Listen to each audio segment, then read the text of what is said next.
Hey guys, it's Danny. Welcome to a new episode from our Myth or Truth series. Today it is time that I answer some more of your comments and hopefully bust some myths as always. My co-host today is this tiny little orchid that I think you've seen in my videos. It's time for her to co-host because she's losing the flowers. Flowers don't really last all that long, but they are beautiful and fragrant. They smell a little bit like cinnamon. And this is Phalaenopsis moniflava crossed with Javanica alba. And I think she is adorable. Smells really great. So without further ado, let's get to it. But before we start, of course, this video is sponsored by repotme.com, who also sponsors this entire series and who also provides you everything you can possibly need to properly grow orchids, from potting mixes to pots, fertilizers, accessories, and much, much more. And not only for orchids, but also for other houseplants as well, such as cacti and succulents. So I'll link you to their website down below. Feel free to check them out at any time. And I will also tell you some of my favorite products from them that I use all of the time. Everything is in the description. So let's just start. Ooh, it's a little bit drafty today. I feel brave and I have two windows open. Hopefully we're not gonna have a lot of noise. First, myth or truth. Sorry, I cannot pronounce your username. Orchids can't be mounted on cedar and pine because they give off aromas that will eventually kill the plant. Okay. That's not necessarily why we don't use these types of woods. I'm gonna get to that, but to give you the answer, is it a myth or truth? I'm not 100% sure because I cannot tell you from experience. I can tell you only from what I have read. As you guys know, I don't do mounted orchids in this climate, so I don't have a lot of experience with different types of mounts. But like you, probably I have read that wood coming from pine or other types of trees which produce resin is not recommended for mounting orchids because it can actually affect the root system. So the aroma itself is not what we're worried about. It is that very thick, very sticky resin that these trees are known to exude. And coniferous trees maybe generally are the ones that produce this resin, but not only. If I'm not mistaken, maybe plum trees as well. Correct me in the comments, please. That's why I said I don't know if it's a myth or truth because I don't know my trees very well. So feel free to let us know in the comment section what your experience has been and if it is true that these types of resin producing trees are just not recommended. For now, if you are not sure, the best thing to do is to either use cork mounts or mounts that you purchase from reputable nurseries, or go for a fully synthetic quote-unquote mount, a ceramic mount. Those are very safe, and try to do a little bit more research on the other mounts that come from trees that produce resin. When in doubt, stick to things that other people recommend, and from my own experience, I recommend cork, and ceramic mounts. Those I can assure you they're not toxic to orchid roots. And before we wrap up the subject, you might ask yourself, well, why do we use pine bark if pine wood is not ideal for orchids? Well, the bark itself is processed very differently. So again, pine bark coming from reputable sources, absolutely fine, but it does get treated in a special way. Maybe one of the treatments is meant to eliminate traces of resin. I'm not 100% sure. So yeah, that's the best I can do with this myth or truth. I'm honest, I really don't know what the truth is. Next up, SM Orchids is saying, Springtails are actually good in your potting medium. How many are too many? So we have a myth or truth and a question. So, are they actually good? Yes, 100% that is true. And I do have a few videos where I used some springtail colonies as well. I don't have my springtail colony anymore, but I did find some pet shops that from time to time are bringing springtail colonies, so that's great. But these little insects actually feed on decaying matter and little fungi in the medium. They do not feed on roots or the orchid herself. They're very, very useful creatures, especially in terrariums. But if you see them in your orchid pot, do not worry, they will not attack your orchid. You don't have to repot, you don't have to use insecticides. Do not use insecticides. They are absolutely helpful creatures. And how many are too many? My opinion is that you will never have too many because the population will only increase if you have decaying matter in your orchid pot.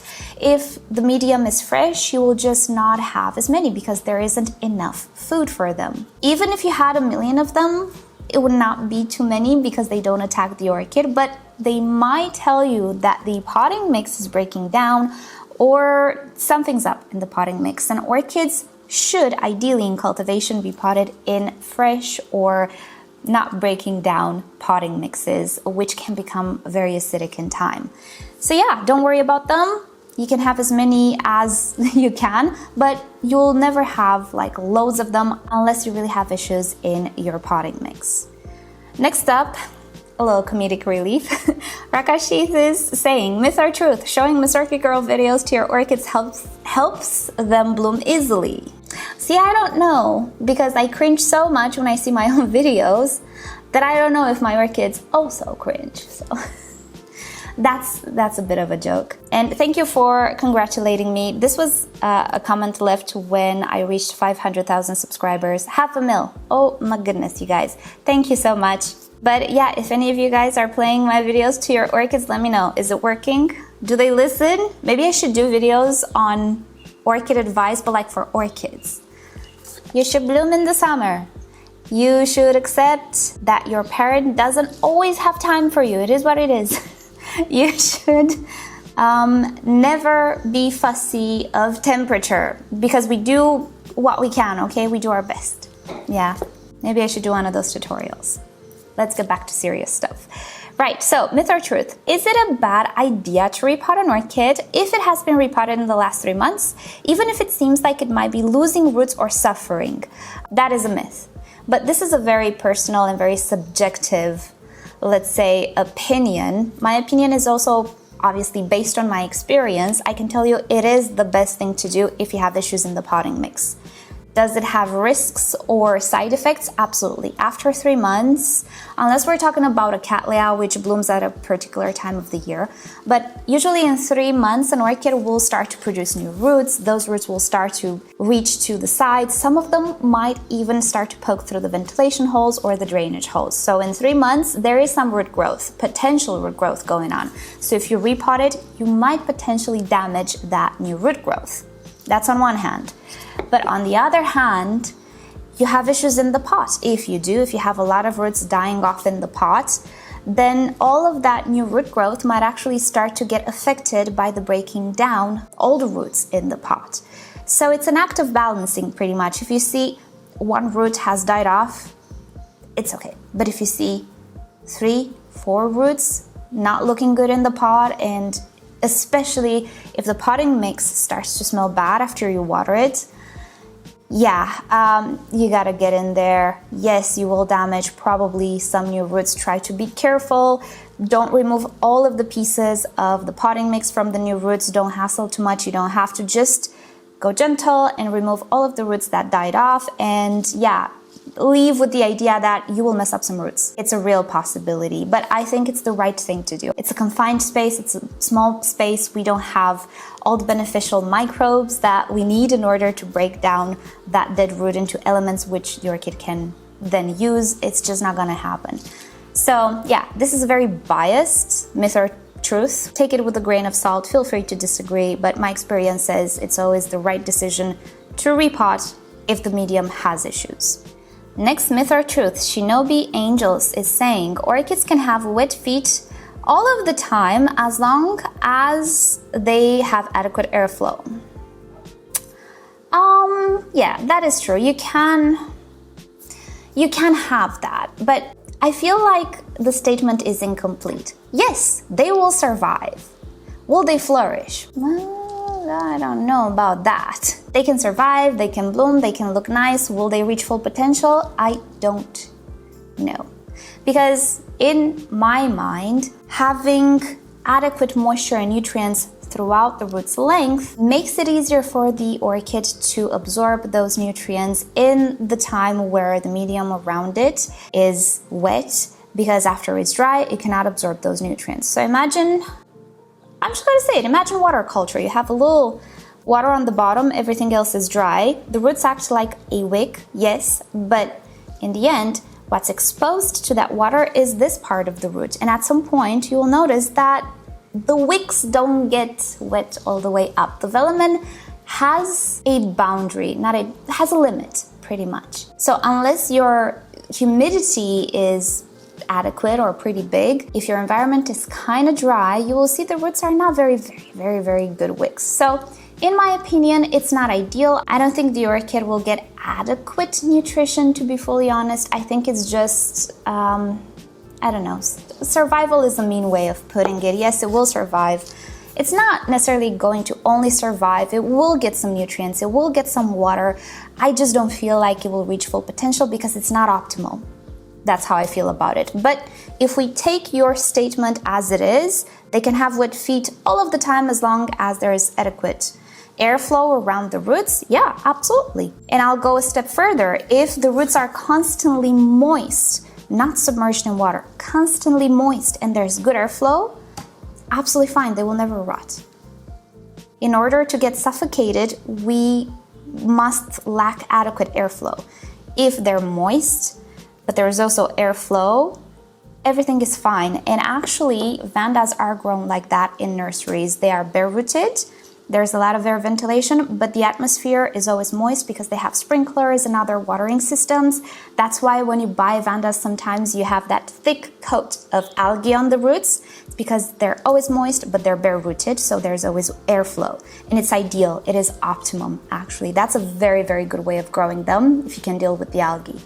So I hope my answer made sense. Next up, myth or truth. When dividing sympodials like Cattleyas, there should at least be 5 pseudobulbs in a new division. That is a myth. Actually, the rule of thumb is 3 pseudobulbs per new division. But even that, you know, it can depend a little bit on the orchid and the state of health of those pseudobulbs. Should I close the window?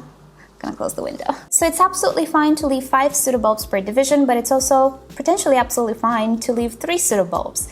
This rule is, you know, take everything with a grain of salt and apply it to your situation. Sometimes if you have 3 very poor looking pseudobulbs, very stunted pseudobulbs, maybe 3 are not enough. Many of the times I did divisions with 2, but the orchids were very strong. So you gotta kind of take it with a grain of salt. But I don't think you necessarily need 5 pseudobulbs to have an orchid grow relatively fast and normal after a division. Myth or truth from Rakashith. If jewel orchids flower, then their foliage will soon wither, so the flower spikes must be cut off. Okay. We have an episode today. It's, I don't know. And I'll show you why I'm not entirely sure what to tell you. Because part of it is true, part of it not necessarily. Hold on. Okay, so here we have a jewel orchid that had a very long flower spike, and what's happening to the foliage? It's kind of withering off. Yes, they do tend to do that after flowering, but what's gonna happen is, and I already have on the sides, new growth is gonna start growing. So even if it's losing its initial flush of leaves, it will create a new growth with new leaves. Now, whether this will happen if you cut the flower spike or not, I don't know. I tend to believe it will happen even if you cut the flower spike. Maybe it's gonna take a little longer, but that's how they grow. The older shoots typically will wither off after a year or 2 maybe or so. So whether you should cut the flower spike or not, I don't think it's necessary. I think you can enjoy the flowers. There's a little bird right outside my window and she's loud. I like birds though. So it's really up to you if you want to cut the flower spike or not. Many people cut the flower spikes because they're just not very showy. You can leave them on, but yeah, the older foliage typically will wilt. But don't worry, the orchid will produce side shoots, and typically it produces multiple side shoots, so you won't get to see this ugly stage for long because new foliage, new leaves will sprout. So is it myth or truth? Part of it is myth, part of it is truth. Next myth or truth from Zakura Dragon. Can you divide a monopodial orchid such as a Phalaenopsis? What an episode. I'll tell you why. I do not recommend at all that you try to divide a Phalaenopsis orchid, in the sense that you should never try to cut the stem in half. You can divide keikis, that's absolutely fine, but I don't think that's what you're asking. We're talking about cutting the rhizome, right? And in the case of a Phalaenopsis, it's the stem because we don't have a rhizome. So, is it okay to cut the stem? I do not recommend it. There is a high chance of failure, but it's not impossible. Yes, you can divide them.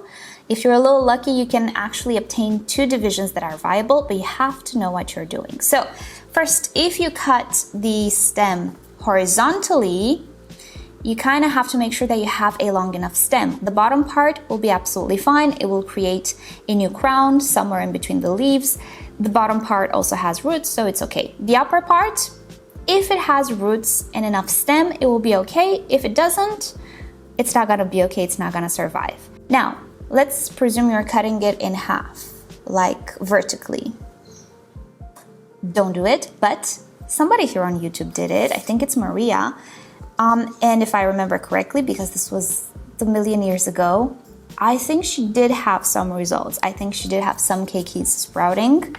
I'm gonna try to search for that video and put it below in the description. If I don't find it, you can try to search for it. I don't know how to search for it because I don't remember the name. Maybe divide Phalaenopsis, something like that. But I'll try to find the video. That can happen too. Yeah, you can do that. Is it always going to be successful? I don't know. I don't recommend you guys doing it.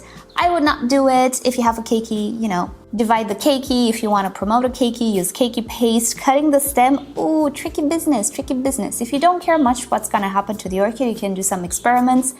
But I'm not gonna be the one to tell you, yeah, cut your orchids in 2 and it's gonna be okay. Because I don't know if it's gonna be okay.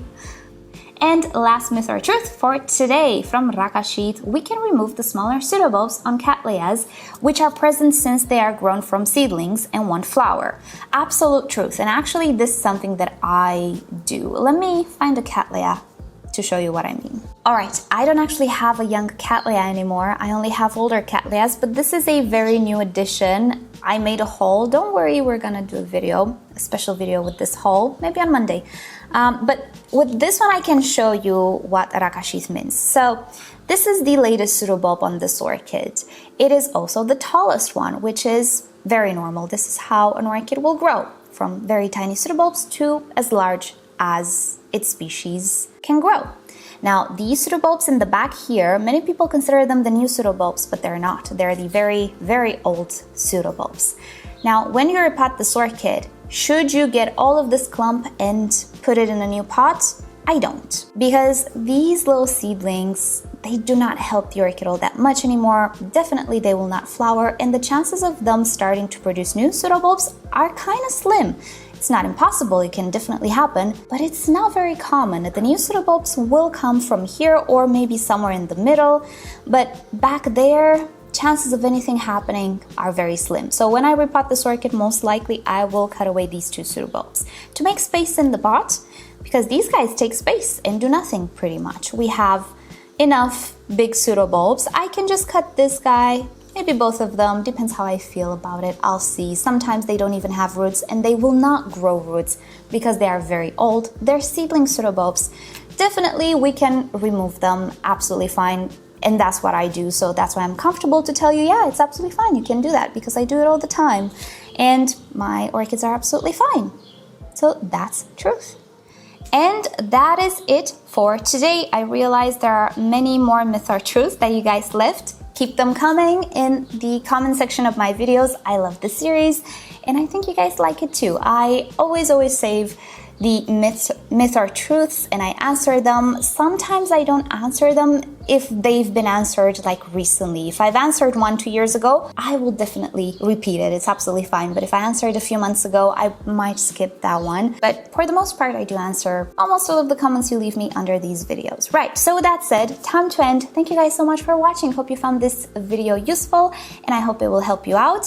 Thank you rePotme for sponsoring yet another episode. And with that said, I will see you guys next time. Bye!